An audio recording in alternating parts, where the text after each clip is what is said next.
Behind me is a fully working mechanical watch that I built entirely on camera over the last couple months. And if you'd like to see exactly how I did so, you're in luck, because I've taken all 4 episodes of the series and compiled them into one for your viewing pleasure. So sit back, relax, get yourself a nice beverage, and enjoy. This is gonna be the most useless thing I've ever made. You heard that right.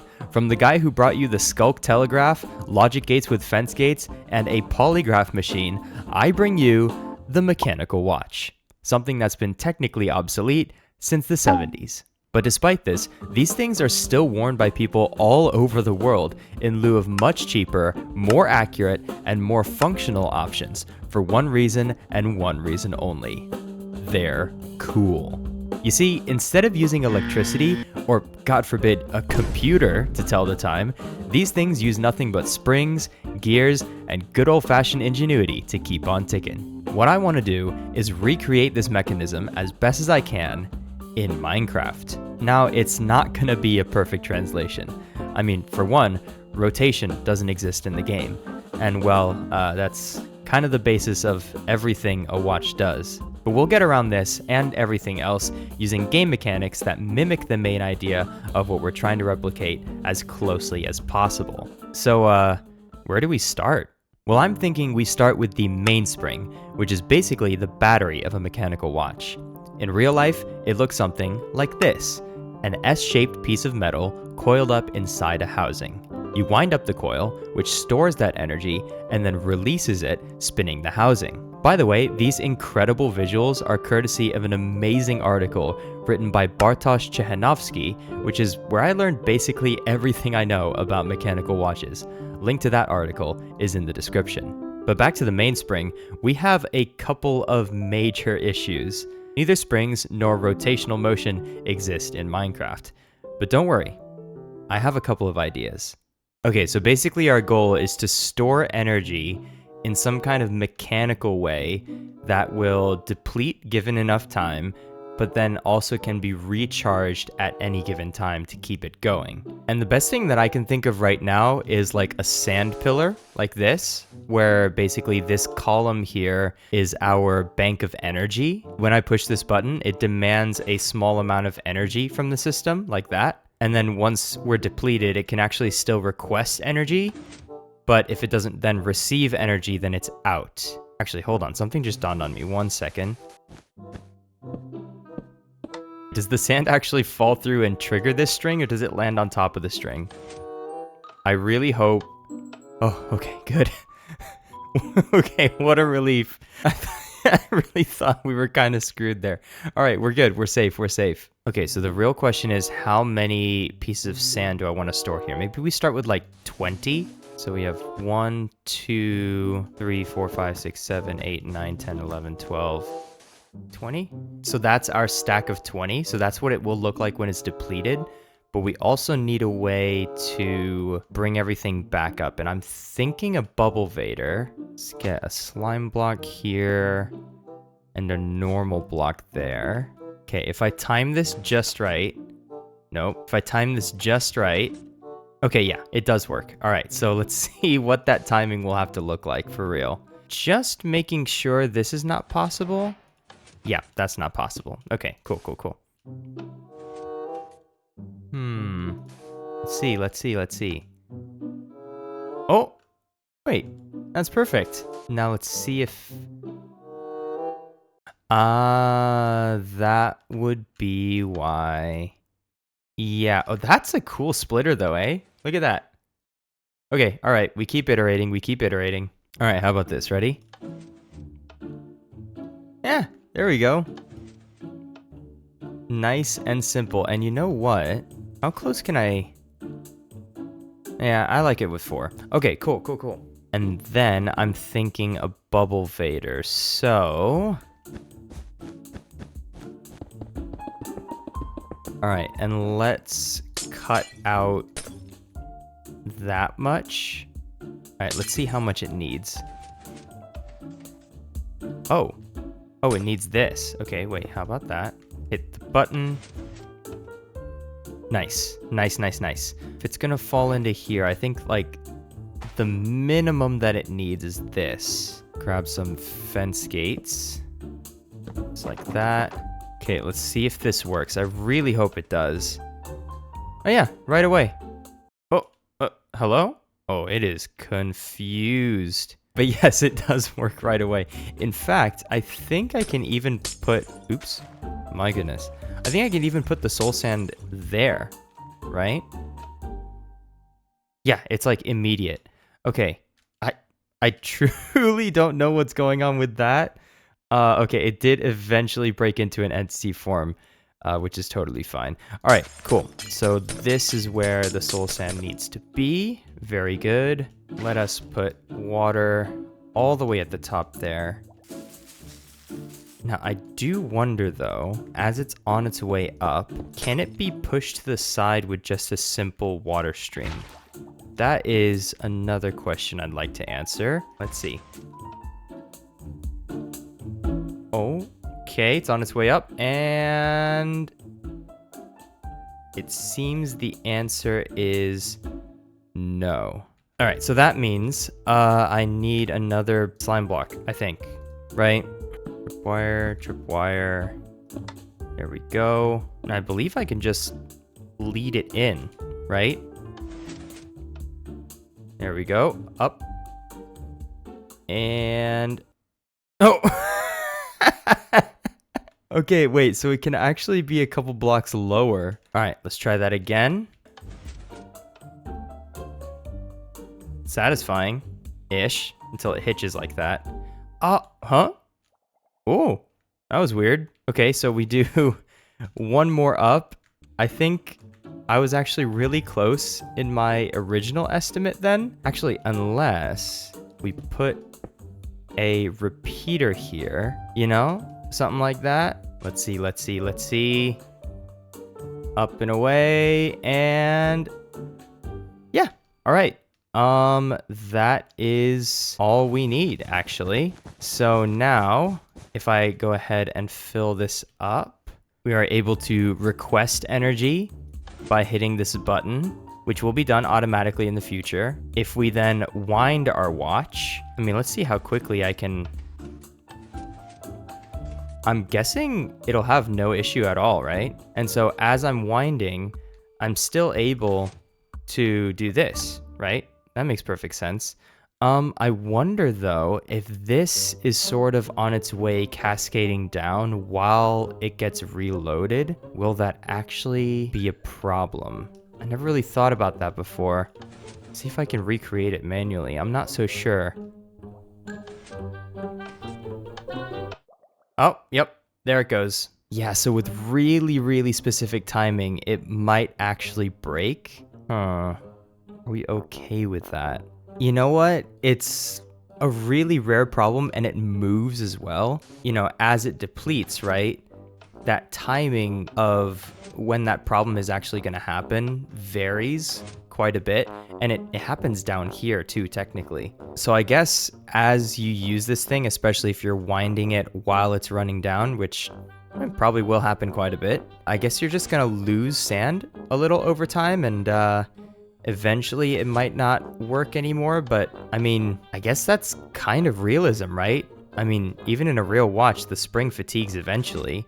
I mean, just material wear happens, and I guess we can chalk this up to material wear. Look, I know I'm coping, all right, but I think this is fine. I think this is fine. But yeah, here it is, the mainspring in Minecraft. Kind of big, but I think it gets the general idea across, right? You have the amount of energy you have left, the amount of energy that's spent. You can come down here and spam the button to wind the watch. I'm pretty satisfied with it. Okay, so as far as gears are concerned, I want to do a piston feed tape, just because that's the closest we can visually get to gears. But for gear ratios, I think this is going to be a little tricky, but I have an idea. So I'm thinking of having a bunch of these next to each other, right? Like a gear train. And every gear in the line requests power from the previous gear every, you know, however many rotations.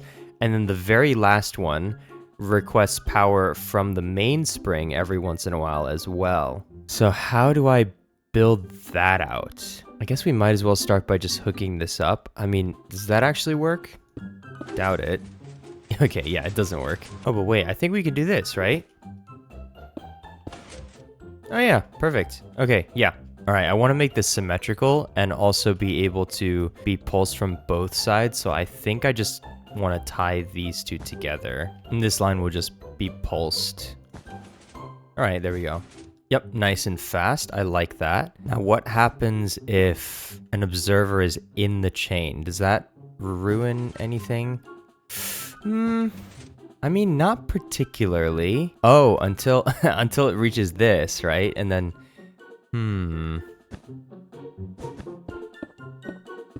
How about that? Just nice and simple. There we go. Can we do one tick even? Can we get away with that? Ooh, very nice. And then now, if we put, oh, I wonder though. Let's make them look better. Maybe like use stairs, right? Because they're gears. I don't know, man. Yeah, there we go. That way we can actually do stuff like that, right? And hopefully we don't have any mishaps. Yeah, looks totally fine to me. All right, so how do I do this for real?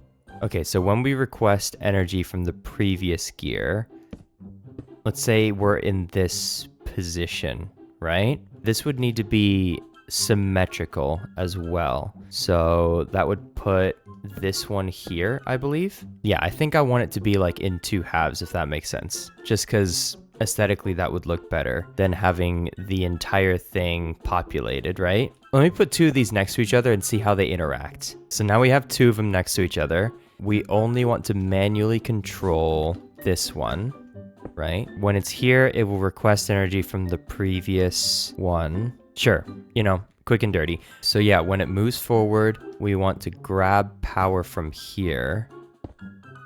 Sure, maybe something like that. Okay, so it wants power, gets power, which means these stairs probably will all be other observers, right? This will genuinely be rough if this doesn't work the way that I am envisioning. All right, so this one moves, keeps moving, moves again. Moves again. Yeah, that's a rough one. That's a rough one. Let's just continue with this and just see exactly what happens, right? This is unfortunate side effect. However, this next move will request power from this. No, sorry, the next move will. And it broke. Oh, I wish I saw what happened. Okay, let's start that over. So, continue moving. Everything's working just fine. Really great. Okay, yes. So it will actually, okay, it requested power from here, and then it actually moved forward. That's good news. I'm wondering, to avoid them facing into each other and causing a clock, the best thing to do perhaps would actually be to make these vertical perhaps? I'm not so sure. Let's see if that keeps working. Hold on a second. We are continuing to move that along. There we go. I think I like that. That makes sense to me. Do we care that this is also powering this? I mean, it's kind of the only way, isn't it? Okay, to tell you the truth, I'm not a huge fan of the fact that every few rotations we'll get a double rotation, but if I mentally follow it back to the pallet fork, there still might be a way to get it to work. Hold on, let me actually, like, for real fill this in real quick.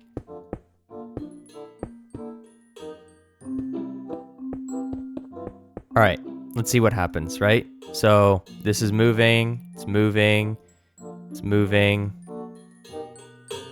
There we go. Oh, did I just fall? Okay.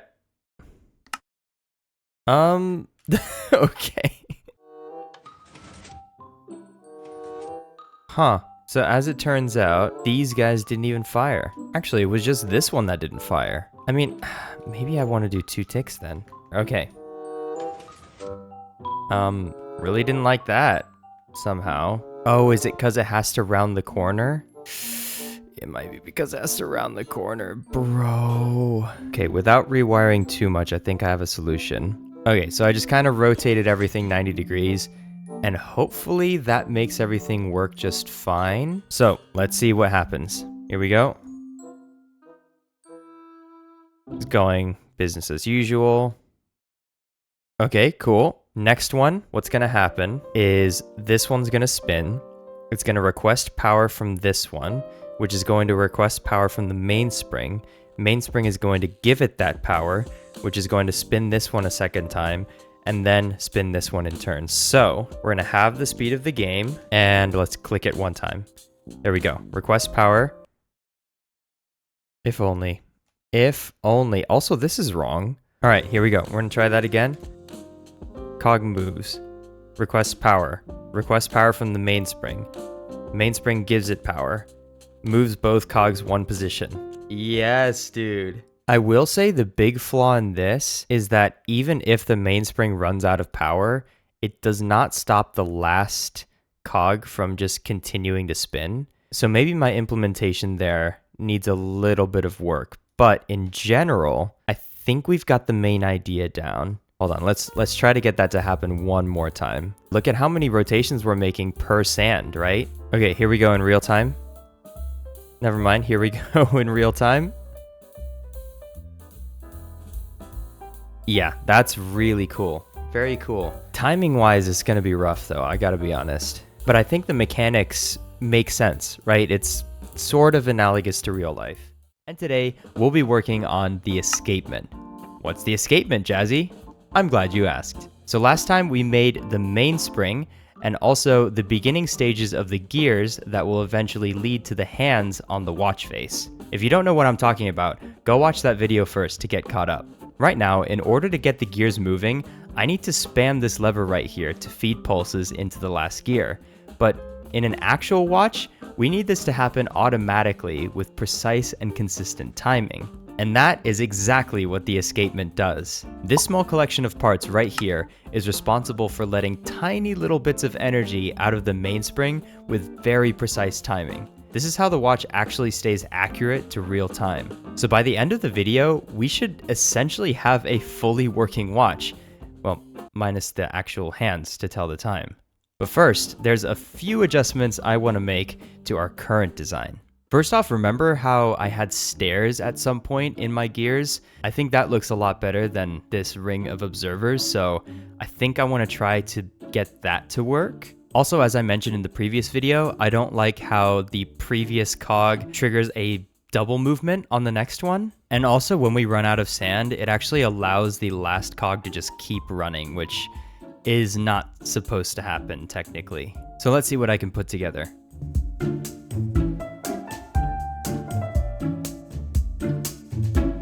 Okay, so first off, that looks a whole lot better, except I think obviously we still want to have at least one observer in the chain. I had two before, but you know, why not have one? That makes a whole lot more sense, really. Basically, when its own observer reaches this line, it should actually disable itself, and then the previous one should turn one more time and then unlock it. I think a copper bulb could actually be used to do that. Okay, yeah, so basically, hold on. If we flick this lever once and then flick it again. Oh, okay. We do want to put an immovable block there. But yeah, that basically locks it, right? Okay, let's pretend that was always there. So, yep, it's locked. This will move once, but I think that's inconsequential because once it's unlocked, yeah, it'll just fix itself. So that's perfect. And then, oh, hold on a second. Yeah, actually, so since this one is gonna be the one that's locked, I'd say read it from here. That makes a lot more sense, right?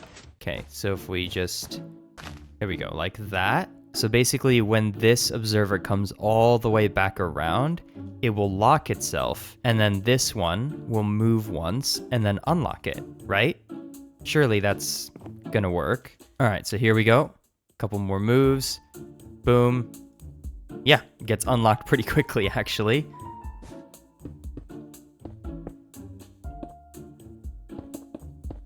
All right, now everything's hooked up. So hopefully we can get a good representation of what's going on. let's just stare at this until it requests some new sand. But even at this speed, will it unlock fast enough? Yes, actually. Perfect. Oh, uh-oh.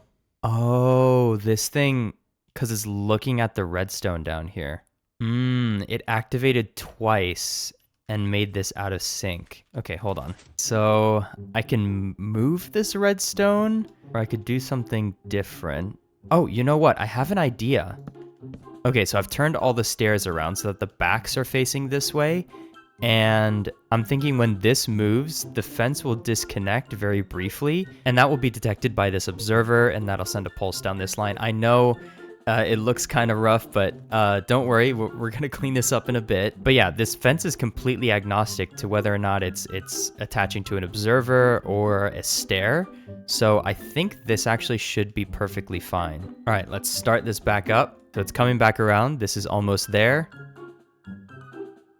Okay, yep, no problem whatsoever. Perfect. I'm just gonna manually knock down a few bits of sand and speed up the game. Let's see if it survives this.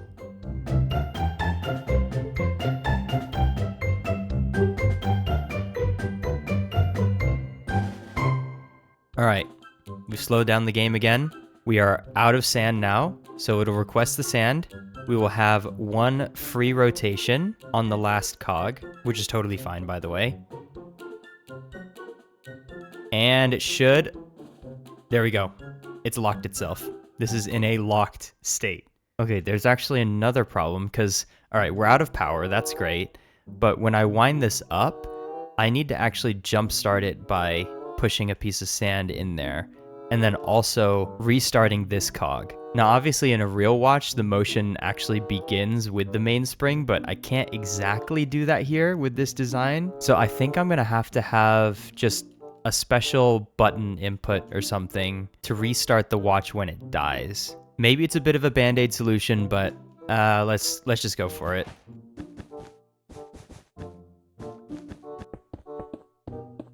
Okay, so let's go ahead and wind the watch. There it goes. I love it. And let's jumpstart the watch, shall we?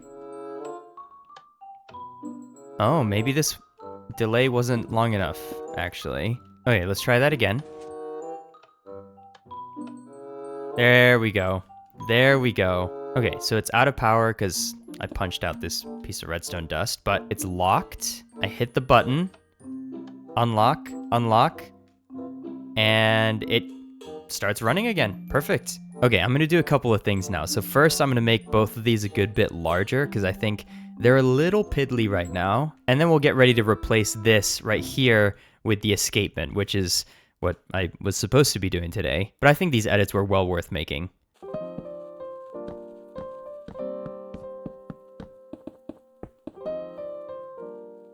All right, so here we go. We've got a bit of a gear train going on here. This one you can see is a little bit larger, and that's just because it's got 60 blocks in its ring here. That's not including these empty spaces, by the way. So if we pulse this once per second, and the mainspring is charged up fully to the maximum of 20 sand, I've calculated that it should last 161 hours and 20 minutes, which is a whole lot longer actually than the real life runtime of the average mechanical watch, which according to Google is between 36 to 48 hours. Now I was thinking I could remove one of these to make it a little bit more accurate, but that reduced the lifespan all the way down to 7 hours, so I didn't like that. So yeah, 160 hours it is. So we're finally gonna be getting to the escapement at long last. So the escapement is made up of 3 parts: the escape wheel, the pallet fork, and the balance wheel. The escape wheel and the pallet fork interact like this to only allow a small rotation each time the pallet fork oscillates. And for the timing, the balance wheel oscillates back and forth at a very specific frequency, which results in the watch actually being, well, accurate. In Chahanovsky's diagram, and also in real life, the escape wheel is not actually the wheel that the second hand is mounted to, but in Minecraft I decided to make them one and the same, just to simplify things. So how are we gonna emulate this? The pallet fork itself is actually pretty easy in Minecraft. We don't have anything moving back and forth, but each time the balance wheel interacts with it, it will, you know, move the escapement slash the second hand forward by 1. Now for this, of course, we can just use a regular redstone clock like the one that I've been using, but yeah, that's not mechanical enough, is it? But I've got an idea. All right, what if we have something like this, right? And we have to get to the point where basically it's doing it once a second.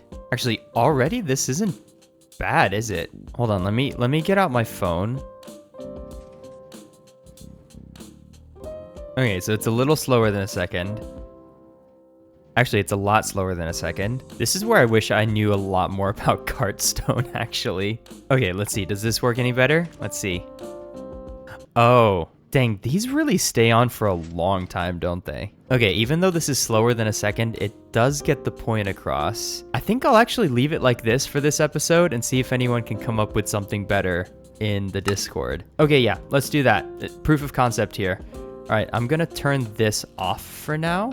And speaking of Discord, that's where my next idea comes from. So if you notice from the article, the balance wheel actually isn't a self-sustaining system. It actually gets nudged a little bit by the gear train. Meaning, of course, when the gear train stops, it'll actually lose momentum and then eventually stop itself. So it needs to have a small power bank that is continuously recharged by the movement of this cog here. So here's what I'm thinking. Okay, so I took this idea from Flying Dean in my Discord server, who actually used this mechanic in his Mainspring design. So what ends up happening, you push this button, which will push the minecart up into the cobweb, and of course into this pressure plate. And if you push it up again, it'll refresh, just like that. And when it runs out, of course, it falls back down. So yeah, if we just hook that up to the balance wheel here, then essentially we have the balance wheel's hairspring, the balance wheel, and the pallet fork, and then the second hand slash escape wheel. And then to recharge this, right, we'll need the fence, and then the observer like that. So yeah, actually, let's give this a jump start. There we go. Oh, right. There we go. It's being consistently nudged upwards. And then let's pretend that it stops moving. So I'm gonna break this piece of redstone here. And it should, there we go. Stop right there. I think, there we go. That should ensure that it never gets stuck. There we go. Yeah, and it will always stop up there because this will give it enough of a push to get it up. Okay, perfect. All right, should we then simulate it running out of power? Let's see. Let's give it a jump start and wait for it to run out of power.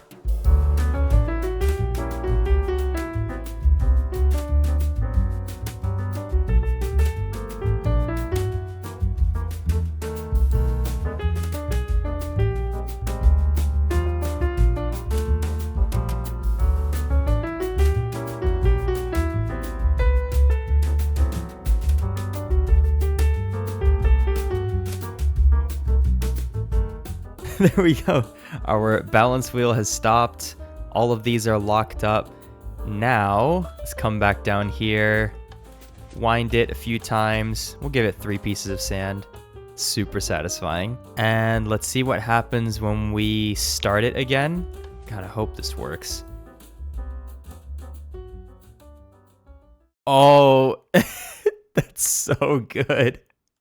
That is so good. It's watch face time. Yes, today is the day where we actually make sense of this precisely timed gear train and finally see the hours, minutes, and seconds that we all know and love. And make sure you stick around to the very end because I have an awesome idea for the hands that you don't want to miss. So I was going to make a watch face from scratch, but someone happened to make a really good looking one in the Discord server. Wait. Oh.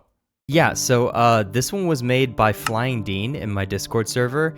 They actually created a fully working version of their own watch, but to me the most interesting part of it was this watch face. It might be a little bit hard to tell, but you have two concentric circles here, so one smaller one and one larger one, and they have one black block in it, and these are actually both circular piston feed tapes. So if I place my camera up here and click on this note block, you can see right there the hour hand moves along at a pretty fast rate. Actually, it's all synchronized. It looks incredible. And if I switch over to here, you can see the outer ring moves as well. Now you may notice a couple of things. First of all, the center is a 2x2, not a 1x1, but there's actually a really good reason for that. If you go ahead and count the blocks here on the outer ring, we have 1, 2, 3, 4, 5, 6, 7, 8, 9, 10, 11, 12, 13, 14, 15 for a quarter of it. Times 4 means that there are exactly 60 in this entire outer ring. And then the inner ring has 1, 2, 3, 4, 5, 6, 7, 8, 9, 10, 11, 12 times 4, which is 48, which is a little bit of an interesting number, but it's workable. Seeing as both of them are a multiple of 12, we should be just fine with that. The other thing that you may notice is that there are only 2 hands and not 3. In Flying Dean's full design, this outer ring is actually the minute hand, and the inner ring is the hour hand, meaning that we don't have a second hand. But I'm thinking if I can somehow fit another ring in the middle here that works the same way, that could be the new hour hand, and then we can really start putting these together. So just for a moment, let's move this top layer out. By the way, I've been getting a lot of comments on this. This is actually a mod called Axiom. As you can see, I can just select things and move them at will. It's really, really nice. There we go. So that top ring has moved out, exposing the inside, and wow.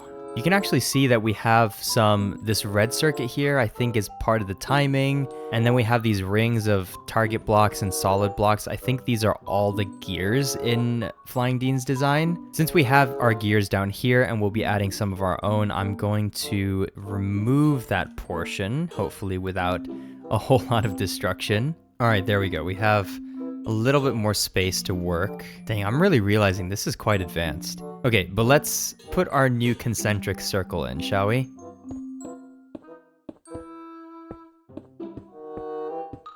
Okay, so that works out. So we have each quarter is 9, which will give us a total of 36 blocks, which is also still a multiple of 12, which means we should still be in the clear. Now I just need to be able to make this piston feed tape somehow. This I might just have to do completely off camera, guys. I'm sorry. I'll check back in when we get back to the fun part.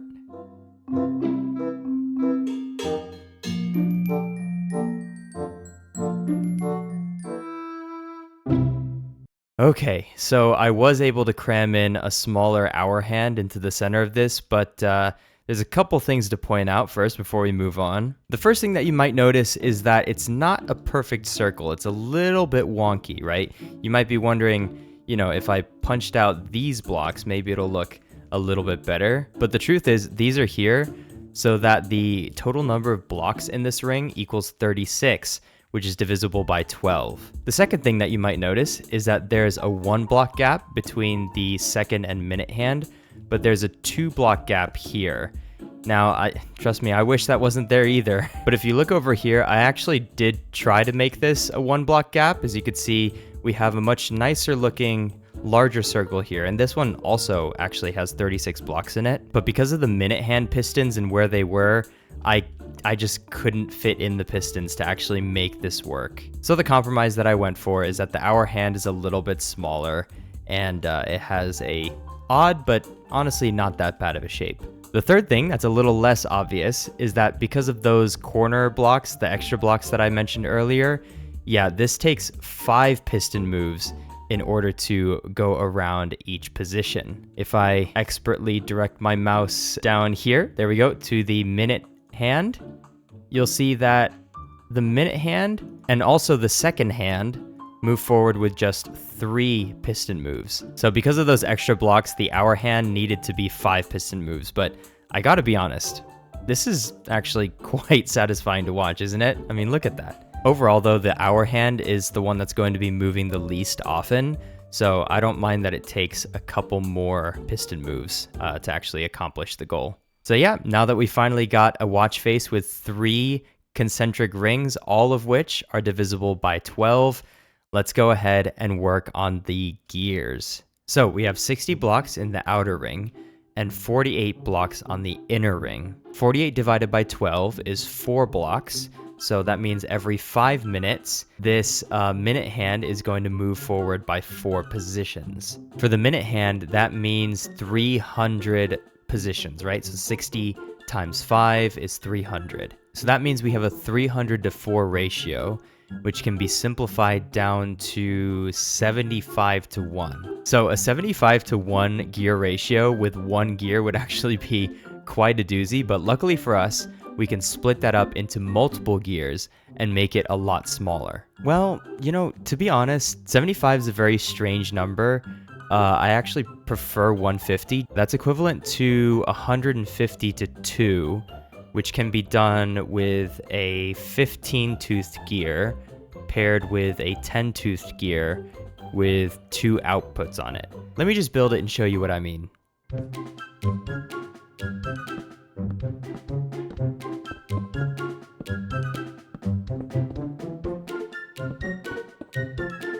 And there we go. So we have a 15 blocked gear right here and a 10 blocked gear right here. That is basically going to be a 150 to 1 gear ratio, except you can see that evenly spaced in this 10 blocks here are actually 2 observers. So actually this block right here will get 2 pulses per rotation of this wheel. And that effectively makes this a 75 to 1 gear ratio. All right, so now that we have the relationship between the second hand and the minute hand taken care of, let's take care of the relationship between the minute hand and the hour hand. So this one should be relatively simpler, right? So each time the minute hand does 1 full rotation, which is 48 blocks, we should see that the hour hand travels 3 spaces because 36 divided by 12 is 3. And a 48 to 3 ratio is a 16 to 1 ratio. So that can be done with just a 16 block gear. All right, there we go. That was pretty simple. And may I say, a very handsome set of gears. So let's go ahead and put this in position as best we can.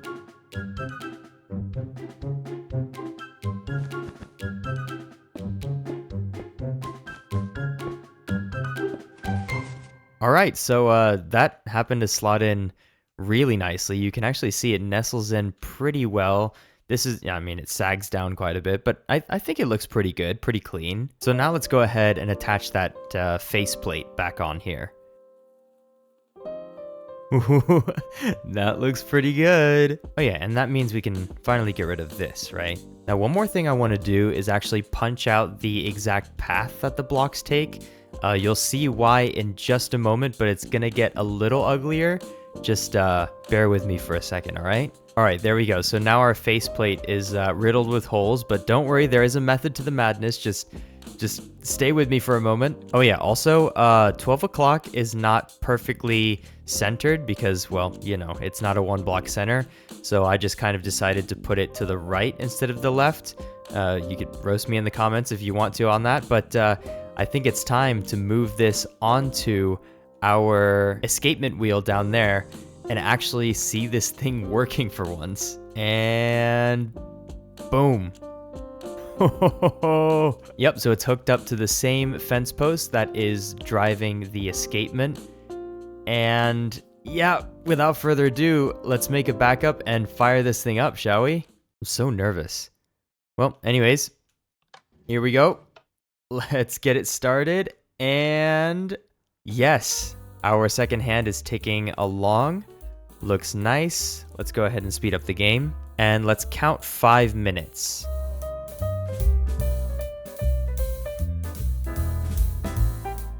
Four minutes, and the minute hand has moved forward 3 spaces. There we go. We're coming up on 5 minutes. As soon as this black block hits this area, we should see the minute hand move forward by 1 more. There we go. Now we are at 5 minutes or 4 blocks. Interesting ratio there, but it is what it is. Now our hour hand hasn't moved yet, but that's because the minute hand actually needs to reach like the 20-minute mark somewhere down here in order for this to even move 1 block forward. So yeah, we can tick sprint perhaps. 1 day, right? 1 day is 20 minutes. I mean, this isn't a completely accurate clock, but oh, it's so satisfying to watch. And we should see pretty soon the hour hand. There we go. Move forward by 1. Amazing. But believe it or not, folks, I am not done yet. Let's take this over to snapshot 25W18A and see what we can do there. Let's see if you see where I'm going with this. Okay, so here we are in the snapshot.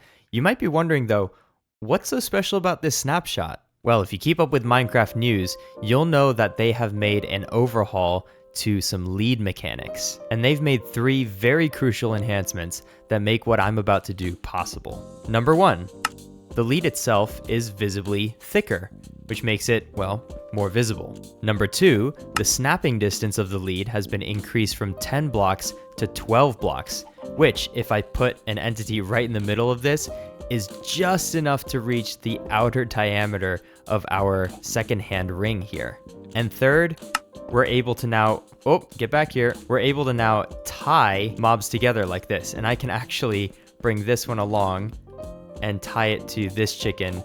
And now we have 3 chickens in a row tied together. And I can even drag all of them in the air like this if I wanted to. Come on now. Oh, looks like we lost one. So what I'm gonna do is I'm gonna spawn a no AI chicken right in the middle here. What's cool about it being no AI is, of course, well, it can't roam, but also it can't be dragged. So yeah, that's pretty cool. It just stays in place. Then I'm gonna replace these black blocks right here with composters. And I'm gonna place snow golems into here because, well, they're too tall. Remove their pumpkin heads like this so that they blend in with the background a little bit more. And finally, tie each of them to our chicken here in the center. Oh yeah, chicken pinion. Oh God, I'm so sorry. So now we're ready to see the full potential of this thing. Let's go down to the bottom and start this up. I am so excited. Let's go. Come on. Let's see it. Let's see it. Oh, oh, it's so good. It's so good. Yeah, dude, that's a second hand. That is a full-on second hand. That is really convincing and very readable. Okay, hold on. Let's speed this up. Oh, okay. The snow golem is having a little bit of trouble keeping up with... Okay, that looks pretty goofy. I'm not gonna lie. Okay, let's be nicer to the game. Let's do 100. There we go. There we go. That's that's more like it. Yeah, dude. I mean, this is a clock. I think we just made the greatest clock face in Minecraft. Behind me is the product of my last 3 videos, a fully working mechanical watch. Except it's not quite complete yet. You see, if you were sold a watch like this in a store, it would die within a couple of days, and the time would most likely be very wrong while it was running. I mean, sure, it ticks forward every second, but I can't add energy to the system or adjust the time at all. That's where the crown comes in. If you've ever seen a real mechanical watch, it's that little spinny knob on the side. Yes, that little knob is responsible for both charging, or winding, the watch, and adjusting the time. If you spin it while it's pressed in, it winds the mainspring, essentially charging the watch. But if you pull it out 1 notch, it'll engage with the hands, allowing you to change the time. This is what we'll be building today, and by the end, we'll have a fully functional and usable mechanical watch that mimics how it actually works in real life. But first, let's get out of this snapshot, because I need my building mods. Alright, so we're back in 1.21.4, which means no actual watch hands, but we'll get back to that in a second. But the first thing I want to do is actually address a comment that I got in the last video. So you see these gaps, right? The reason that I put these gaps here is that as the snow golem is moving along the track, even when their head is fully clipped inside a whole bunch of slabs like this, say that he's right here, for instance, when he's pushed over, this next block will actually push them out of the composter. However, I completely forgot about the existence of a block that doesn't have any collision with entities at all, and that is the powdered snow. Let's go ahead and try this out and see if the snow golem actually does pass all the way through. All right, there we go. So we've got our snow golem. If I go ahead, come down here, and start our watch one more time. Oh, wait, I should have... Yeah, one second. 1 second. Okay, so that wasn't my brightest moment ever. Of course, yeah, the second hand is where we need it. Okay, so let's go ahead and start that back up. And, oh, yep, there we go. It's moving right along. Looks good to me. Now, actually, hold on a second. If I stop it, I wonder if he'll then start to freeze. I assume not. I mean, he's a snow golem after all, right? He wouldn't freeze, I hope. All right, well, I've been staring for a pretty good long while and doesn't seem to be freezing, so that is very good. Yeah, I think I'll just leave it like this. And at the end, I'll try to make all of it maybe covered in this powdered snow. Maybe I'll even increase the level of the composter, right? Maybe, let's see, if I chuck pumpkin pies in here, does it actually get higher? Hold on. Okay, 27.125. 0.125, 125, 125. Okay, yeah. It does seem that the collidable area does not change as this thing is filled, which is a little unfortunate, but all right. We'll figure it out at the end. It's all good. So now it's finally time to get to the crown. So if we look back at Chehanovsky's article, you'll see that the crown mechanism is quite complex, but we'll just focus on the parts that it needs to do. First and foremost, I want the crown to directly control the minute hand and not the second hand. This will still be a super slow way to set the time, but not nearly as slow as if we were controlling the second hand. So what happens to the second hand? Well, if we look here, you'll see that the act of pulling out the crown also stops the balance wheel. This is called hacking. Now, of course, this means that our balance wheel needs a little bit of an overhaul to actually make it hackable. So let's do that. Now, there's a couple things that need to happen. Basically, this falling minecart that's trapped in this cobweb is our hairspring, and then this minecart going back and forth is the balance wheel. What I need to do somehow is stop this minecart in midair, and then also block the minecart probably with something like a fence gate like this, right? That way this line stays powered, which actually continues to power these two powered rails, but the entire escapement mechanism is stopped for the time being. Now, the one way that I know how to stop an entity in midair is using soul sand. So if we just go ahead and put a lever down like this, right? And if I just leave this on, you'll see that it does actually get suspended in midair. This is one of those weird Minecraft quirks that I learned from Purplers, actually, while we were going through the door world records in the door video. But yeah, if you shove a soul sand into an entity like a minecart or an armor stand or something like that, it'll actually get held in place for some reason.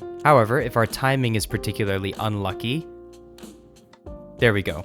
It can fall down and still get held, but it's no longer activating our pressure plate, which is not good. Because now when we stop hacking, it just falls down. So I'm hoping that if I replace this with an armor stand, and of course, you know, push it against this wall here, we can maybe do the hacking thing if we put a piston here with our soul sand here, and if we put a lever on the back of this. Let's see if that works out. So we will start our escapement once again. This thing still drops. Oh, actually it loses power sometimes, it looks like. What if I replace this with like a 4-tick repeater? Will that turn off?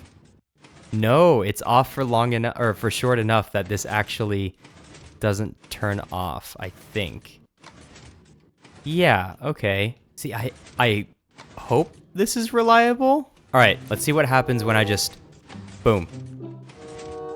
Oh, you know what? I should probably also stop the minecart. All right, this is obviously crude, but there we go. It's stopped. You can see that this is no longer falling. Oh, now let's try to stop this at a worse spot. Maybe like, okay, it's still activating the pressure plate. That's good news. Oh, interesting. It did get pushed up like last second that time. You know, I think I'm just gonna have to test this a lot to see how reliable it really is. But you can see that in most spots, it does get stopped in midair, right? So there we go. Yeah, jury's out, honestly, on how reliable this is going to be. But I'm actually pretty hopeful, I think. But hey, I mean, this is technically hacking, right? This is when the crown is pulled out. This is when it's pushed back in, starts back up again. We pull the crown back out. Not bad. It hasn't broken yet. Okay, so I replaced what I could with glass so that you can see what's happening a little bit better. And yeah, I think this is good to be replaced directly into our watch mechanism. There we go. That turned out pretty good.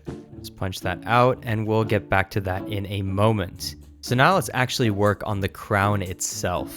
Okay, so I've been thinking about this for quite a while, and I think it would be cool if the crown looked something a little bit like this, right? So we've got a Heart of the Sea inside an item frame, and that is on the back of a note block.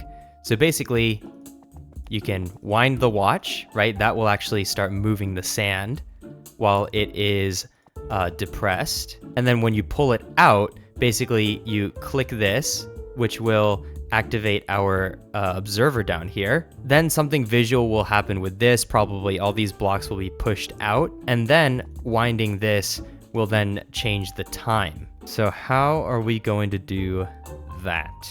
I mean, firstly, we've got to have a comparator output out of here, right?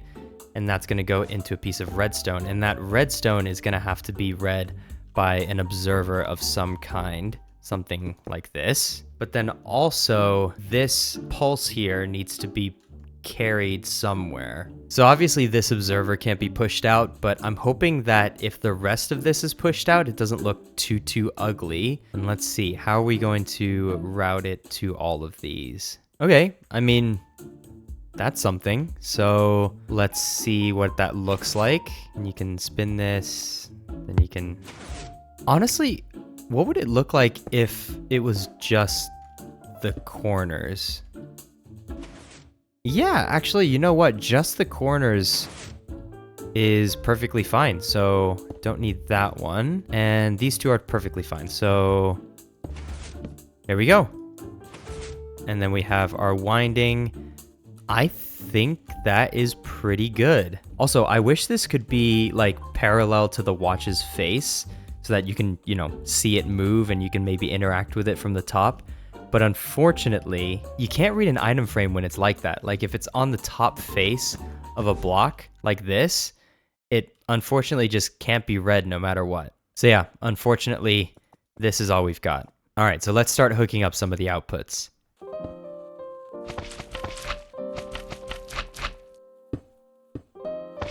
All right, so first off, the hacking. There we go. That looks pretty good to me. Now, as for why I'm using slime blocks like this, I just think it looks cool. All right, you know, we're making a mechanical watch here. Might as well have as many moving parts as possible, right? Look at that. Oops. Look at that. Check that out. Isn't that cool? Yeah. Okay, so things are going okay so far. As you can see, when the crown is spun while it is closed, it is not adjusting the time. But when you pull the crown out, this block gets put down here, and spinning the crown actually does affect the time, as you can see. In fact, if I fly all the way up here, you'll see the minute hand go forward, and it does actually interact with the hour hand as well. If we just keep on moving it in this direction, there you go. You can see the hour hand move as well. So they are still connected. Push the crown back in, and the time no longer advances. As you can see, that redstone line there is no longer blinking. But of course, when the crown is in and I'm winding this up, it should actually be adding sand to the system, which unfortunately is way over there. I'm thinking that if I move at least one of these cogs, like to kind of wrap around, then I could probably put the mainspring just over here, a lot closer to the crown, which I would very much like to do. Unfortunately though, That does sound like a, a lot of work. But hey, you know what? It's going to be a lot prettier than running an entire line of slime blocks and stuff all the way down here. So I'm going to do it.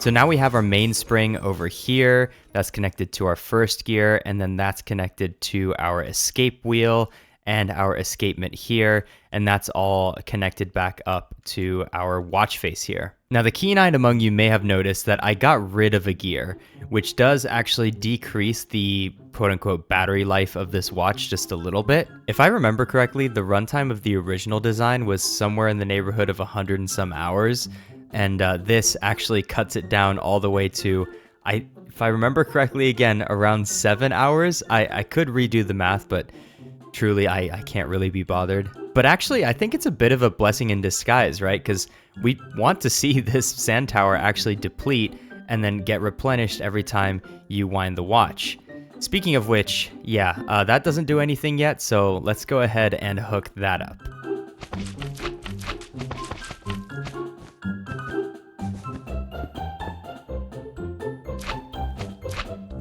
Okay, so first test of the winding. Let's see if I... Oh, for some reason it gets stuck. Does it need to be 3 ticks? Maybe it does need to be 3 ticks. Let's try that one more time. I don't think that broke anything, so let's go. Huh. You know what? For some reason, this one always pulses. It's kind of strange. Oh, right. It's because the retraction is instant, isn't it? So let's see if we can add maybe a repeater down here. That might help out. Okay, so that should probably fix things, right? There we go. And now we're getting 1 sand per turn. Now this is the part that I'm a little scared of, but I think I can still get it to survive it. So if I just spam this, yeah, it's not breaking anything. I mean, it's not loving it, but it is surviving. And then of course, our all-important test of pulling the crown out. There we go. You can see that this magenta block is put in place so that the minute hand can be affected. And if we follow it all the way down here, you'll see that this piston has actually been moved out of the way. So if we go ahead and return back up here and give this a crank, there we go. This one does not activate, but this one does. And if we push the crown back in and wind it one time, you'll see that this does not get affected at all, but we do summon a piece of sand back up to the top. Oh yeah, and of course I can wind the watch while it's running without interrupting it at all. So we want one more sand. There we go. It's making its way back up the bubble elevator and onto the stack. So let's make our way back to the snapshot and make this thing look a whole lot better. All right, so we are back in the snapshot. It's time to put the leads back in. I'm not gonna hold you too long for this part, but yeah, I'm planning hopefully to fill this entire face with powdered snow and just have the leads visible. And, you know, obviously the chicken in the middle. You can see that the crown is pulled out. We're no longer stopping the watch through artificial means. This is all just a functional watch at this point. If I push the crown back in, this would start back up. So let's go ahead and redo that face.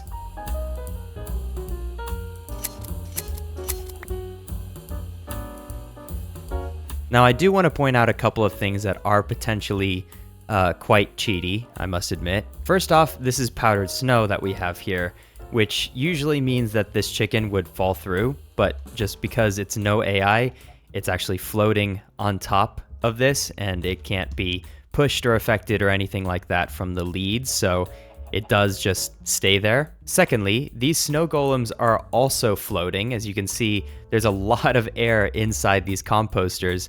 Well, that's just because if they weren't floating, then these leads would just disappear into the floor and you wouldn't be able to see them actually connect to the snow golems. And yeah, these guys can still be pushed around laterally, but they won't fall into this air gap. And that's just a property of no AI and definitely requires commands. Now that I think about it, I think this middle guy doesn't even need to be a chicken, does he? So let's just, I'm actually going to get rid of him and make them all snow golems. There we go. they're actually quite cute looking at each other like that. So without further ado, let's start this back up and see how much better this thing looks.